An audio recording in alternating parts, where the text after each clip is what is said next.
कहले मरम कथा। निर्वाचन पूर्व कौन थिला प्रतिश्रुति आउ एबे चलिछि कौन? ओडिशा डिजिटल मीडिया महासंघ तरफ खोला मंच रे मुक्त स्वर कार्यक्रम। राजधानी जयदेव भवन पार्किंग प्लेस रे आयोजित एही कार्यक्रम रे बहु डिजिटल मीडिया प्रतिनिधि, सामाजिक कर्मी, आईनजीवी, वरिष्ठ सांबादिक, राजनैतिक व्यक्तित्व उपस्थित रही अप्रिय सत कथा को मुक्त स्वर रे कहिथिले। संगठन राज्य सभापति सत्यव्रत दास को आवाहकत्व में आयोजित एही कार्यक्रम को राज्य संघ साधारण संपादक कान्हा नायक संयोजना करथिले। मालकानगिरी डिजिटल मीडिया सांबादिकों को निर्मम हत्या, बालेश्वर एफएम कॉलेज घटना, बड़ंगा बड़ंबा घटना ठारू आरंभ करी राजनैतिक हईचई पर्यंत विभिन्न घटना उपरे मतामत रखिथिले निमंत्रित वक्ता। खोला मंच रे मुक्त स्तर रे प्रकाशित अप्रिय सत्य सरकार को पाखरे पहुंचाइबा नै कहिसंती ओडिशा डिजिटल मीडिया महासंघ सदस्य।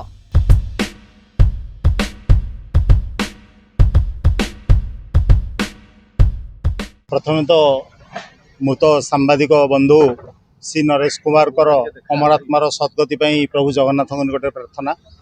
दीर्घ दिन बीती दुई जन अभियुक्त गिरफ होती। तेज दुखर कथा प्रशासन तरफ सरकार तरफ मृत सांबादिकों को टंकाटे सुधा एपर्यंत आर्थिक सहायता प्रदान करा जाए नहीं। देहरे पेट्रोल ढाली आत्माहुति देथिबा बालेश्वर छात्री को 20 लाख टंकार चेक जड़े सांसद 3 जन विधायक निर्लज भाया ठिया हाथ बढ़े फटो उठाउछंती।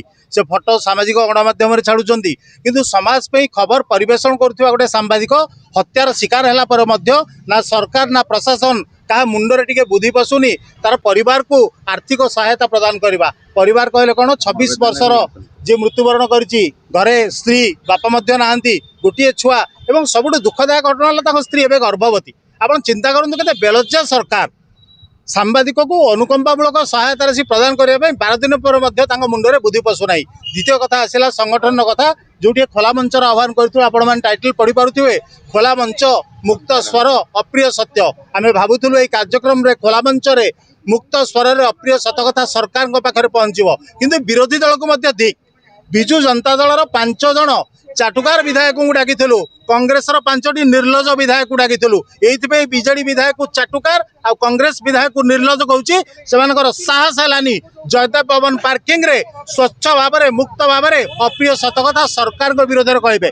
केवल टंका दे सांबादिक मान घर को डाकी बाइट दे निज फेसबुक रे शेयर कर तुम राजनीति को कौ श्रृंखला को डरुच बयान देले बिजु बीजेपी सरकार विरुद्ध में पांडियान रागिजीव पद पद भी दोहली जीव भितरी बुझाणा रही बीजेपी बीजेडी तेणु कहवाक आसी डरुले।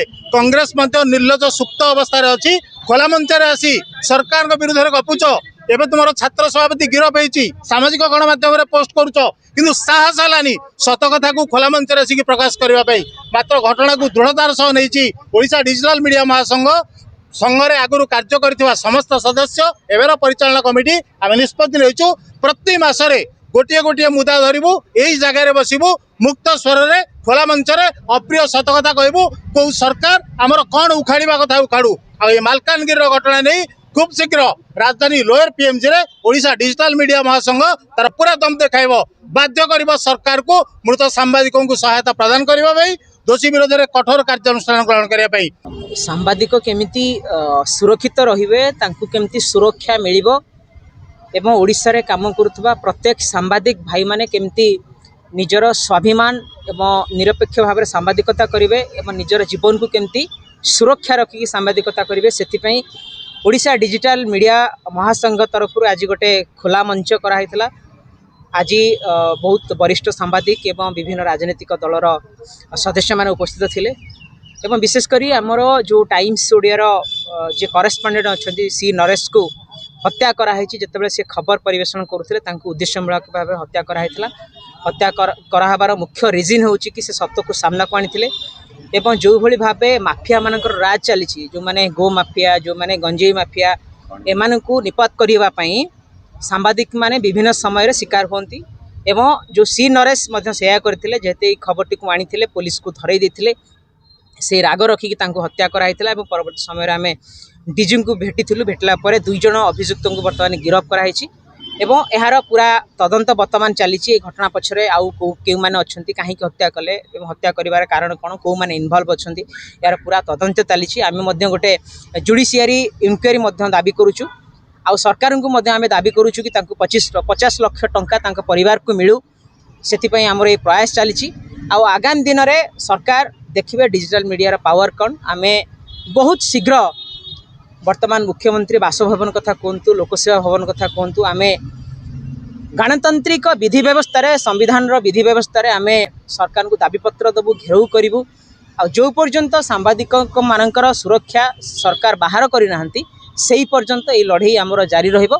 आज तो जस्ट आरंभ होईची आगामी दिन में ओडिशा रे थिबा प्रत्येक सांबादिक बंधु माने आसीबे आउ जबरदस्त फाइट हम ये लड़ाई आरंभ होईची माने आमे शेष करी खोला मंच रे आलोचना हला जो भाईटी चली जाइए आम सांबादिक बंधु मैंने समस्त किछि किछि साहाय्य सहयोग मध्य करिसेंती किए 10,000 किए 5,000 किए 2,000 एमती गोटे आमर कंट्रीब्यूशन रही आमे मध्य आदाय करी सरकार कौन देवे सेटा तो अलग कथा जेहेतु आमे सांबादिक माने गोटे यूनाइटेड होगी रही आमे निजस्व पांठी किछि किछि अर्थ आदाय करिक मध्य आमे तांको दबु समस्त रिक्वेस्ट करछु समस्त मध्य किछि किछि आर्थिक सहायता दउछंती आउ जो माने भी देखुछंती वर्तमान आमे बहुत शीघ्र किछि तांको घरर अकाउंट नंबर हो कि तांकर फोन पे नंबर हो आमे आपन सहित शेयर करिवु आपन जेतिकी पारिबे गोटे सांबादिक भाई को साहाय्य सहयोग करंतु कारण आज तांकर हेछि काली हुए तो मोर हेइ पारे काली आसंता काली तो आपण मानकर भी हेइ थाय माने हवार आशंका रही तो मु भगवान को निकट रे समस्त को प्रार्थना करी कि विशेष करी कहार किछि हो न हो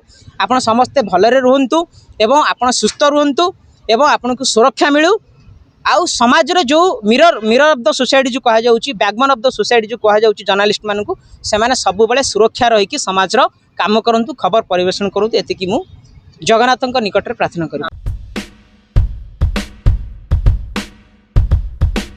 आयोजित कार्यक्रम में राज्य मीडिया संयोजक वर्षा दास सदस्यता संयोजक बसंत प्रधान वरिष्ठ सदस्य सुभाष चंद्र दास स्मृति रंजन मल्लिक सर्वेश्वर नायक हिरोचंद्र नायक अजय पंडा उपस्थित थिबा समय सदस्य सुब्रत कुमार नायक प्रदीप राज सोमनाथ बेहेरा मानस बारिक सूर्यकांत दलाई कार्यक्रम परिचालन में सहयोग करथिले।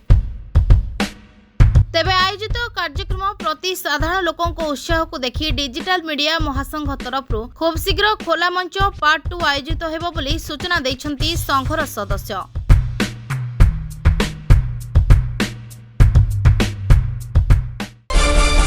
नमस्कार जय जगन्नाथ मु वर्षा दास ओडिशा डिजिटल मीडिया महासंघर मीडिया कोऑर्डिनेटर।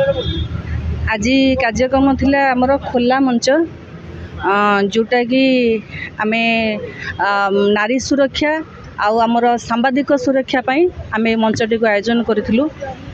से आमर जो सांबादिक भाई जन को निर्मम भाव हत्या करचनी तार न्याय पाई आज आमे एई कार्यक्रमटी करिथिलु। तो आज खोला मंच रे आमे बहु वरिष्ठ सांबादिक बहु आईनजीवी लोकों को आमे निमंत्रण करिथिलु। बहुत मात्रा रे भी समस्त जोग देइथिले आउ एई खोला मंच आज शेष नुहे यार पार्ट 2 मध्य आगामी दिन में आसूची। आमे एहाकू लढ़ीचु लढ़ीबू आम सम्मान पाई आउरी लड़ाई मध्य करिबू आगु को जीवू।